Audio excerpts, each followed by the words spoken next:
India market invest mindset আপনাদের স্বাগত। যা চাই নতুন এসেছেন তাদের হলো প্লিজ চ্যানেলটাকে সাবস্ক্রাইব করবেন, লাইক করবেন, বেল আইকনটা প্রেস করবেন, তার সাথে অল বাটনটা প্রেস করবেন, নোটিফিকেশন সঙ্গে সঙ্গে আপনাদের কাছে গিয়ে পৌঁছাবে। গোল্ড সেক্টরের একটা ভালো কোম্পানি বলতে পারেন সেনকো গোল্ড। তো সেনকো গোল্ডকে দেখলে দেখাবে, দেখুন আজকের দিনে 1%-এর ওপরে একটা আফসাইড মুভমেন্ট এখনও পর্যন্ত দেখাচ্ছে। যেখানে কোম্পানিটা যখন ওপেন হয়েছিল সেখানে কিন্তু কোম্পানিটা 5%-এর ওপরে চলে গেছিলো। তো সেখান থেকে একটা প্রফিট বুকিং দেখা যাচ্ছে এন্টায়ার মার্কেটে। তো এন্টায়ার মার্কেটে একটা প্রফিট বুকিং দেখা যাচ্ছে। তো এই কোম্পানিটাও নিচে এসছে। তো এই কোম্পানিটাকে নিয়ে কিন্তু দুটো ভালো ব্রেকিং নিউজ পাওয়া যাচ্ছে। চলুন দেখে নিই, যার জন্য এই কোম্পানিটা কিন্তু এই মার্কেটেও এতটা ভালো মুভমেন্ট দেখাচ্ছে। দেখুন সেনকো গোল্ড 500 করোড় ফান্ড রাইজের কথা ভাবছে কিউআইপি প্রসেসের মাধ্যমে, এবং তার পাশাপাশি আরেকটা ব্রেকিং নিউজ যেটা সেটা স্প্লিট দিতে চলেছে 1:2। যেখানে এই আর্টিকেল দেখলে দেখা যাবে যে জুয়েলারি সেক্টরের এই যে কোম্পানিটা, এই কোম্পানিটা ফ্রাইডেতে জানিয়েছে যে it's board of director has approved, অর্থাৎ বোর্ড অফ ডিরেক্টর অ্যাপ্রুভ করেছে কিসের জন্য? ফান্ড রাইজের জন্য। কত? 500 করোড়। কিউআইপি প্রসেস মানে কোয়ালিফাইড ইনস্টিটিউশনাল প্লেসমেন্ট। তো অবভিয়াসলি সামনে ফেস্টিভ্যাল সিজনের আসছে, বা বলতে পারেন অলরেডি চালু হয়ে গেছে। তো কোম্পানির বিজনেসকে বাড়াতে গেলে ফান্ড রাইজ করতে হবে। তো ফান্ড রাইজ করছে কোম্পানিটা কিউআইপি প্রসেসের মাধ্যমে তার বিজনেসটাকে এক্সপ্যান্ড করার জন্য। তো তার পাশাপাশি বোর্ড আরেকটা জিনিস জানাচ্ছে যে কি কোম্পানিটা স্প্লিট দিতে চলেছে। কত? 1 ইকুইটি শেয়ার ইন্টু 2, অর্থাৎ একটার বদলে দুটো। অর্থাৎ ফেস ভ্যালু কোম্পানির কত? 10, সেই ফেস ভ্যালু কত হতে চলেছে? 5 হতে চলেছে। তো যার কাছে একটা শেয়ার আছে তারা কিন্তু দুটো শেয়ার হতে চলেছে। কোম্পানির বোর্ড অ্যাপ্রুভ করেছে 1:2 স্প্লিটের। তাহলে এটা কার্যকরী কবে হবে এর থেকে? দেখুন স্যার, বোর্ড অ্যাপ্রুভ করেছে, এবার কিন্তু শেয়ার হোল্ডারদের অ্যাপ্রুভাল দরকার এজিএমে। তো শেয়ার হোল্ডারদের অ্যাপ্রুভাল পাওয়ার পরে তারপরে কিন্তু কোম্পানি এটা কার্যকরী করতে পারবে। অর্থাৎ এখনও কিছুটা আপনাদের ওয়েট করতে হবে এই কোম্পানি স্প্লিটটা পেতে গেলে। তো ফ্রাইডেতে মার্কেট ক্লোজ হয়ে যাওয়ার পরে নিউজটা এসেছিলো, এবং আজকে ভালো মুভমেন্ট দেখানোর কথা ছিল, যেহেতু মার্কেটে একটা প্রেশার ক্রিয়েট হয়েছে বিশেষ করে মিড ক্যাপ ইন্ডেক্সে, যার জন্য কিন্তু এই কোম্পানিটা নিচে এসছে। তো ওভারঅল যদি বিজনেস দেখেন, কোম্পানিটার business well and good, continuously কিন্তু বিজনেস বাড়ছে, যার জন্য আমরা এই কোম্পানিটার রিটার্ন যদি দেখতে পারবো যে 1 বছরে কোম্পানিটা 131% রিটার্ন দিয়েছে, এবং 5 বছরে 247% রিটার্ন দিয়েছে। যদিও বা কোম্পানির 5 বছর কিন্তু কমপ্লিট হয়নি। কোম্পানি 14 জুলাই 2023, অর্থাৎ এই জুলাই 1 বছর, 1.5 বছর এখনও হয়নি, কোম্পানিটা কিন্তু এতটা ভালো রিটার্ন বানিয়ে দিয়েছে। তো স্যার এই কোম্পানিটা কিন্তু আপনি রাডারে রাখতে পারেন, যেখানে যেখানে ফেস্টিভ্যাল সিজন আসতে চলেছে। তো এই কোম্পানিগুলোর বিজনেস কিন্তু আরও বাড়তে চলেছে, যার জন্য কোম্পানি ফান্ড রাইজের কথা ভাবছে বিজনেসটাকে এক্সপ্যান্ড করার জন্য।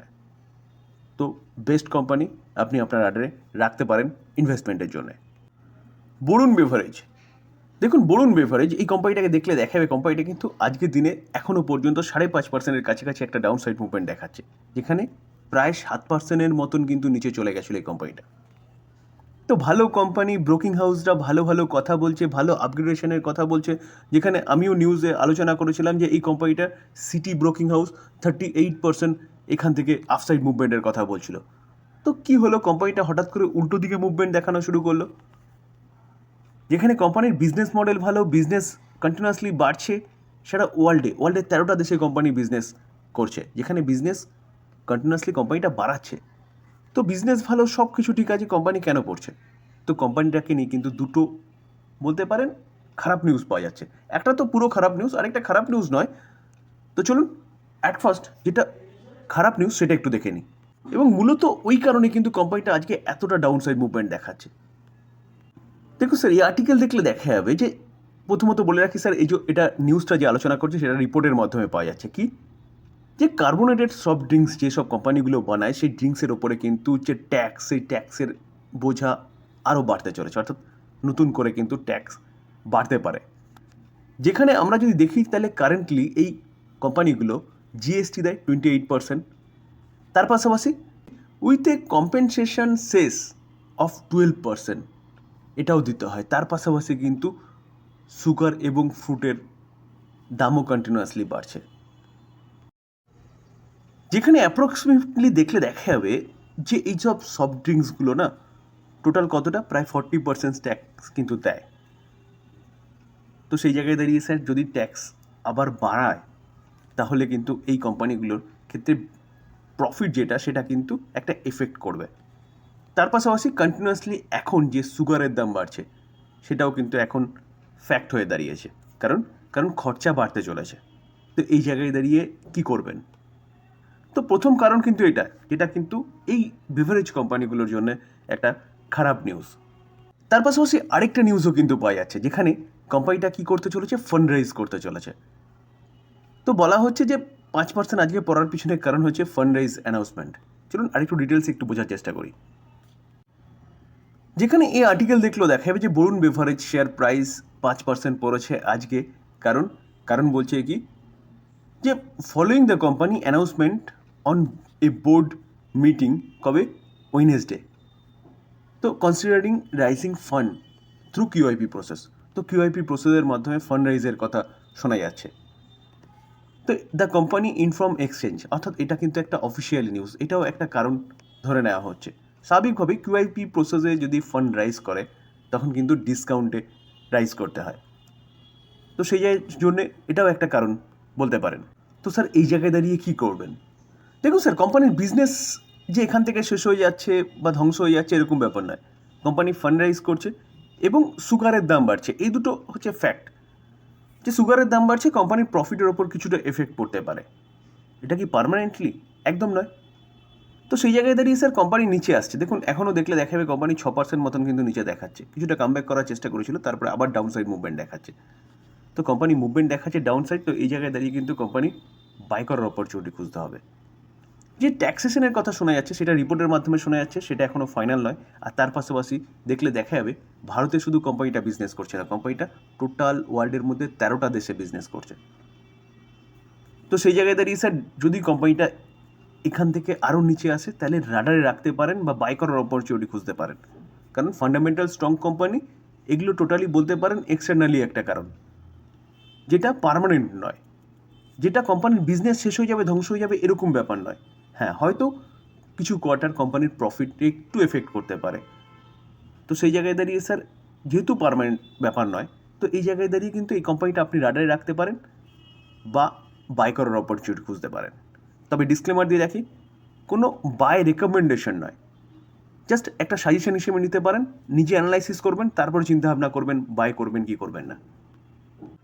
স্যার এনবিসিসি কোম্পানিটাকে দেখলে দেখাবে, দেখুন আজকে কোম্পানিটা কিন্তু 2% কাছাকাছি কিন্তু একটা আপসাইড মুভমেন্ট দেখাচ্ছে। যেখানে আমরা যদি দেখি তাহলে দেখলে দেখাবে কোম্পানির প্রাইস হঠাৎ করে কিন্তু অনেকটা কমে গেছে। তো কমে যাওয়ার পিছনে কারণ কি স্যার? আজকে কত তারিখ? 7 তারিখ। তো কোম্পানি আজকে রেকর্ড ডেট। দেখুন লাস্ট 5 দিনে দেখলে দেখাবে কোম্পানি কিন্তু এই জায়গাটায় খুব বাজেভাবে একটা গিরাবট দেখাচ্ছে চার্টে। তো পিছনে কিন্তু কারণ কোম্পানির বোনাস। তো আজকে কোম্পানির কিন্তু রেকর্ড ডেট ছিল বোনাসের। তো রেকর্ড ডেটের দিনই কিন্তু কোম্পানি অ্যাডজাস্ট হয়ে যায়। তো সেটাই হয়েছে, যার জন্য কোম্পানিটাকে কিন্তু দেখলে দেখা যাবে যে লাস্ট 5 দিনে 34% একটা ডাউন সাইড মুভমেন্ট দেখাচ্ছে। তো ঘাবড়ানোর কিছু নেই, আপনার পোর্টফোলিওতেও কিন্তু তাই দেখাবে। যে বোনাস শেয়ারটা আপনি পাবেন সেটা মোটামুটি সেবি যা রুলস করেছে সেটা 2 দিনের মধ্যে হিট হবে, তবে কার্যকরী হচ্ছে নভেম্বরের 20 তারিখ থেকে। তো সেই জায়গায় খুব তাড়াতাড়ি চলে আসবে, অত ঘাবড়ানোর কিছু নেই। তো আজকের দিনে তার জন্যই কিন্তু কোম্পানিটা এতটা ভালো মুভমেন্ট দেখাচ্ছে। স্যার বিজনেস কী করে?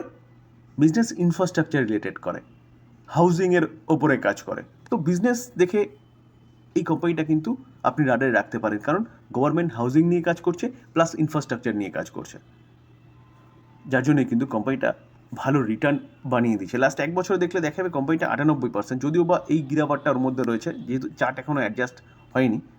তো কোম্পানি কিন্তু যথেষ্ট ভালো রিটার্ন দিয়েছে, কারণ আমি চার্ট দেখিয়ে আপনাদের রিটার্নটা দেখাতে পারবো না। তো এই জায়গায় দাঁড়িয়ে কিন্তু আপনি এই কোম্পানিটা আপনার রাডারে রাখতে পারেন লং টার্ম ইনভেস্টমেন্টের জন্য।